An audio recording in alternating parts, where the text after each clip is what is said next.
नमस्कार दोस्तों, the legal Indian के इस सेगमेंट में आपका स्वागत है। दोस्तों, आज हम एक बहुत ही इम्पोर्टेंट टॉपिक पे बात करने जा रहे हैं और किसी भी कम्पिटिटिव एग्जामिनेशन में ये बातें ज़रूर पूछी जाती है। बहुत ही बेहतरीन क्वेश्चन बनता है और यदि क्वेश्चन आ गया तो ये चांस होता है कि मैक्सिमम बच्चे इसको गलती कर देते हैं।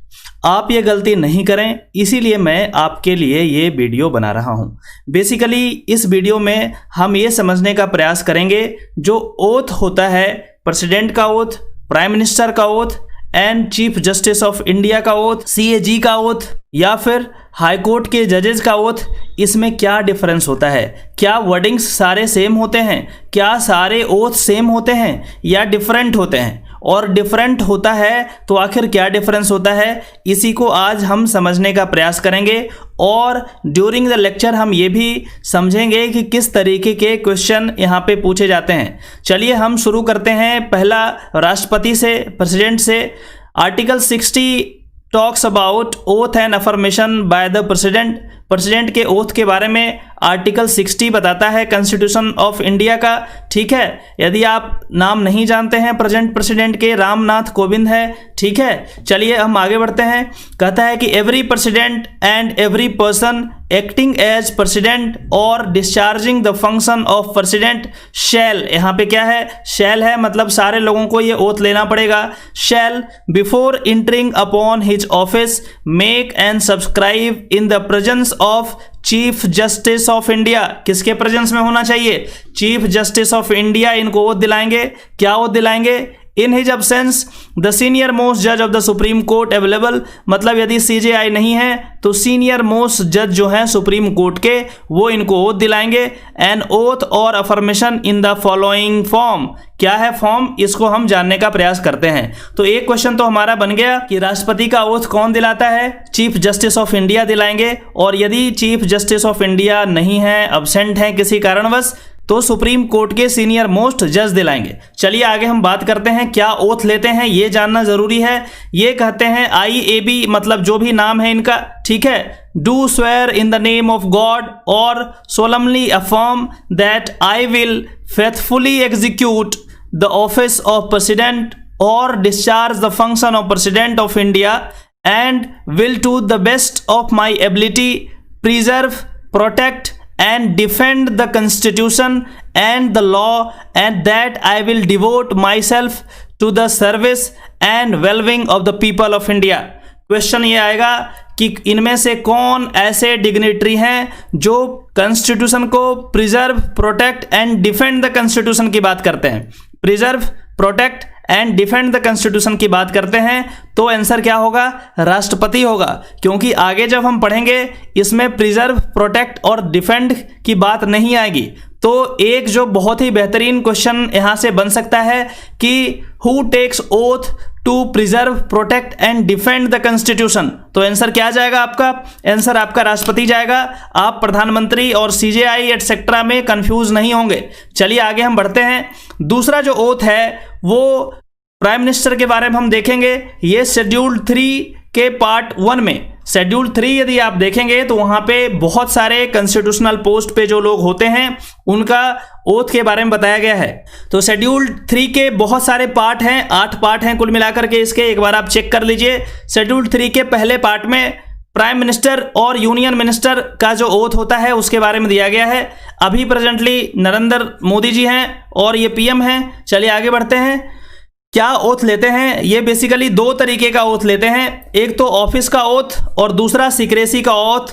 ठीक है, चलिए दोनों को हम देखते हैं। बेसिकली पहला जो ऑफिस का ओथ है वो ज़्यादा इंपॉर्टेंट है एग्जामिनेशन पॉइंट ऑफ व्यू के लिए, लेकिन जब मैं ओथ बता रहा हूं तो सीक्रेसी वाला भी पार्ट हम देख लेंगे। चलिए आगे बढ़ते हैं। कहता है कि अब AB जो है, इनका नाम जो भी है, Narendra Das Modi, do swear in the name of God solemnly affirm that I will bear true faith and allegiance to the Constitution of India as by law established, and I will uphold the sovereignty and integrity of India। ध्यान देने वाली बात है, क्या लेते हैं ये?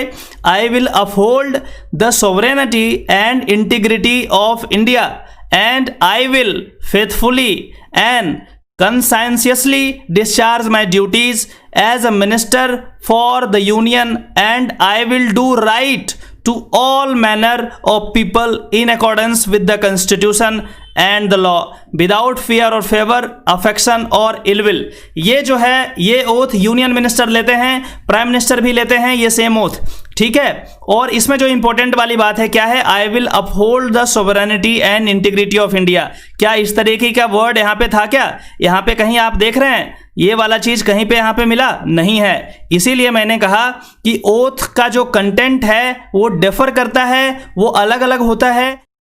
इसलिए आप इन तमाम चीज़ों को बहुत अच्छे तरीके से समझ लें ताकि आप क्वेश्चन गलती नहीं करें। तो ये इसमें क्या इंपॉर्टेंट है, ये इसमें इंपॉर्टेंट है कि I will uphold the sovereignty and integrity of India के बारे में बताते हैं, ठीक है। हालांकि ये चीज़ नीचे भी आएगा जज साहब के केस में, तो बाद में हम देखेंगे। चलिए अब दूसरा जो फॉर्म है ओथ का वो सिक्रेसी का लेते हैं। ये इतना इंपॉर्टेंट नहीं है एग्जामिनेशन पॉइंट ऑफ व्यू के लिए, आप वैसे ही इसको देख लीजिए, ठीक है। आगे हम बढ़ते हैं शेड्यूल 3 के पार्ट 4 में। शेड्यूल 3 के पार्ट 4 में जैसे ही आप जाएंगे वैसे ही आप पाएंगे फॉर्म ऑफ ओथ और affirmation to be made by the जज of the supreme court and the CAG। CAG का जो ओथ है और सुप्रीम कोर्ट ऑफ इंडिया का जो ओथ है वो सिमिलर होता है। एक क्वेश्चन तो यहीं पे बन गया कि क्या CAG जो होते हैं वो सिमिलर ओथ लेते हैं सुप्रीम कोर्ट के जज के जैसा या नहीं? आंसर इज यस, वो सेम ओथ लेते हैं। ओथ क्या है मैं आपको बताता हूं, नाम वगैरह आप देख लीजिए। CJI जो है अभी जस्टिस श्री शरद अरविंद बोबडे और कैग जो है श्री राजीव महर्षि, ठीक है। इसको आप नाम को देख लीजिए, करंट इवेंट में पूछा जा सकता है। चलिए अब हम बात करते हैं कंटेंट ऑफ ओथ का, जो बहुत ही इंपॉर्टेंट है। कंटेंट ऑफ ओथ के बारे में हम पढ़ेंगे। क्या है, कहता है IAB मतलब जो भी नाम जिनका होगा, I dash having been appointed chief justice और अ जज of a supreme court of India और CAG comptroller and auditor general of India. उसके बाद से वर्डिंग को ध्यान से समझिएगा। Do swear in the name of God या फिर solemnly affirm that I will bear true faith and allegiance to the Constitution of India as by law established, that I will uphold the sovereignty and integrity of India, that I will duly and faithfully and to the best of my ability, knowledge and judgment perform the duties of my office without fear or favor, affection or ill will, and that I will uphold the Constitution and the law। देखिए यहाँ पे I will uphold the constitution and the laws। आप समझिए इस बात को, ये जो है जजेस के पास एक्सक्लूसिव ओथ का ये कंटेंट है। कहते हैं कि I will uphold the constitution and the laws। ये दोनों जो ऊपर थे माननीय प्रधानमंत्री साहब, ये अपहोल्ड नहीं कर सकते कॉन्स्टिट्यूशन को। ये क्या अपहोल्ड करेंगे? I will uphold the sovereignty and integrity of India। ये भी जो एग्जीक्यूटिव हैं राष्ट्रपति साहब, ये भी अपहोल्ड नहीं कर सकते कॉन्स्टिट्यूशन को। कॉन्स्टिट्यूशन का गार्जियन कौन है? कोर्ट है। इसीलिए क्या यहां पे कहा गया? यहां पे कहा गया कि I will uphold the constitution and the laws. तो यदि क्वेश्चन ये आ जाए कि I will uphold the constitution and the laws किसके ओथ के कंटेंट में है, तो आप ध्यान से समझ लीजिएगा इसको। चलिए एक और बात देखते हैं। यहाँ पे लिखा हुआ है आई will uphold the sovereignty and integrity of India, जो प्राइम मिनिस्टर लेते हैं। सिमिलर चीज यहाँ भी लिखा हुआ है। यहाँ पे देखिए आप, I will uphold the sovereignty and integrity of India. देखिए I will uphold the sovereignty and integrity of India, मतलब ये वाली चीज दोनों में कॉमन है, लेकिन यहाँ पे जो uphold the constitution and the laws है वो बिल्कुल अलग है। आपके जानकारी के लिए मैं बताता चलूं, ये सिमिलर ओथ जो चीफ जस्टिस या फिर जजेज ऑफ सुप्रीम कोर्ट ले रहे हैं, बिल्कुल सिमिलर ओथ जो है ये पार्ट 8 में, शेड्यूल 3 के पार्ट 8 में कौन लेते हैं? जजेस ऑफ कौन? High court. हाई कोर्ट के जज, सारे जज यही ओथ लेते हैं। तो हाई कोर्ट के जज रहें या सुप्रीम कोर्ट के जज रहें, बिल्कुल सिमिलर ओथ लेते हैं, ठीक है। तो इस तरीके से हमने आज ये देखा कि तीनों के ओथ में क्या डिफरेंस है। यदि बात आएगी यहाँ पे preserve, protect and defend the constitution की, तो प्रेसिडेंट साहब होंगे।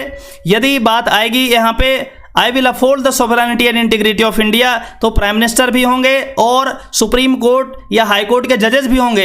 ये दोनों लेते हैं I will uphold the sovereignty of India. लेकिन यदि क्वेश्चन ये आ जाए कि who uphold the constitution and the laws, कौन ऐसे हैं जो अपहोल्ड करते हैं कॉन्स्टिट्यूशन एंड लॉज को, तो यहाँ पे आप देख लीजिए ये जजेस का प्रेरोगेटिव है।